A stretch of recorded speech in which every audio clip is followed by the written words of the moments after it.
ඉතිපිසෝ භගවාරහං සම්මා සම්බුද්ධෝ විද්‍යාචරණ සම්පන්නෝ සුගතෝ ලෝකවිදු අනුත්තරෝ පුරිස ධම්ම සාරති සත්තා දේව මනුස්සානම් බුද්ධෝ භගවාති.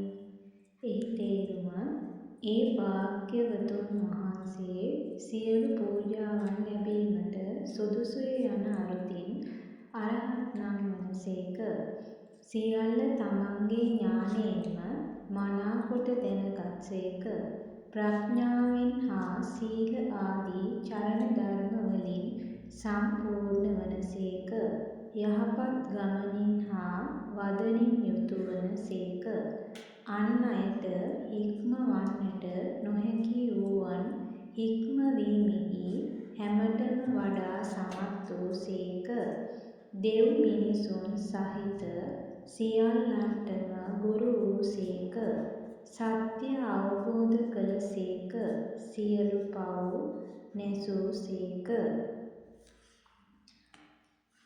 සාදු සාදු සාදු.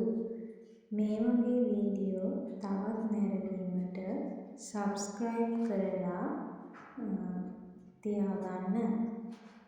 ඔබ සැමට තෙරුවන් සරණයි.